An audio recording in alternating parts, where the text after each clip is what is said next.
विधवा का संघर्ष। कार एक्सीडेंट में पति की मृत्यु के बाद शीला पर तो जैसे दुखों का पहाड़ टूट पड़ा था। शीला को दो बेटियां थीं जिनका पालन पोषण और पढ़ाई की जिम्मेदारी अब पूरी तरह से उस पर आ चुकी थी। उसके पति की थोड़ी बहुत सेविंग थी जो कुछ ही महीनों में अब शून्य होने को आई थी।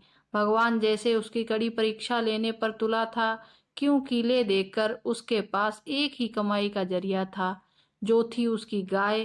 अब वो भी बीमारी से मर चुकी थी। शीला को दिन रात बस यही चिंता सताने लगी कि अब आगे का गुजारा कैसे होगा, कैसे मैं अपने दोनों बच्चियों को खाना खिला पाऊंगी और कैसे उनको स्कूल भेज पाऊंगी। दिन रात की चिंता में शीला का चेहरा मुरझा रहा था, जो साफ साफ देखा जा सकता था। शीला के कई सारे पड़ोसी थे, मगर वह सिर्फ नाम के थे। किसी ने भी अपना पड़ोसी धर्म नहीं निभाया था। इनमें से एक पड़ोसी टीचर थे, जो शीला की परिस्थिति से भली भांति वाकिफ थे। एक दिन इस टीचर ने शीला को अपने पास बुलाया और समझाया, देखो शीला, कुछ दिनों के लिए अगर मैं तुम्हारी मदद कर भी दूं, तब भी इससे तुम्हारा कोई भला ना हो पाएगा। अगर तुम्हें अपनी परिस्थिति बदलनी है तो तुम्हें खुद ही इससे बदलाव लाना पड़ेगा। शीला ने बड़ी निराशा भरी आवाज से पूछा, भला मैं कर ही क्या सकती हूँ? मेरे पास तो कोई नौकरी भी नहीं है। टीचर ने कहा, नहीं नहीं शीला, मैं तुम्हें नौकरी करने के लिए नहीं कह रहा हूँ। मैं जानता हूँ कि तुम कढ़ाई बुनाई का काम बहुत अच्छा करती हो। बस इस काम में अपना मन लगा दो।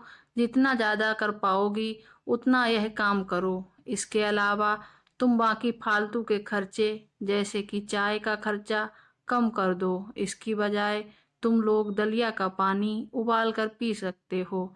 इससे चाय से होने वाले नुकसान से भी बचोगे, और दलिया का पानी जो सेहत के लिए अच्छा होता है, ये तुम्हें और कई बीमारियों से बचाएगा।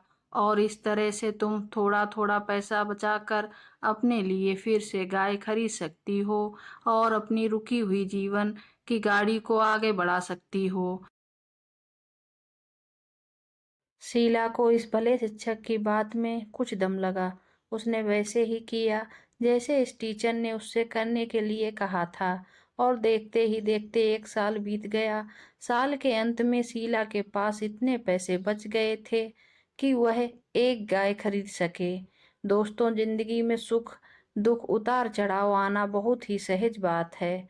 सुख आने पर हमें होश में रहना चाहिए, और दुख आने पर हमें अपने आप को संभालते हुए उससे निकलने का रास्ता ढूंढना चाहिए। बस इसी तरह जीवन आगे बढ़ता है। कहानी अच्छी लगी हो तो वीडियो को लाइक और शेयर करना ना भूलें। इस कहानी पर आपकी क्या राय है, हमें कमेंट करके ज़रूर बताएं। चैनल पर नए हों तो चैनल को सब्सक्राइब ज़रूर कर लें। कहानी सुनने के लिए आपका बहुत बहुत धन्यवाद।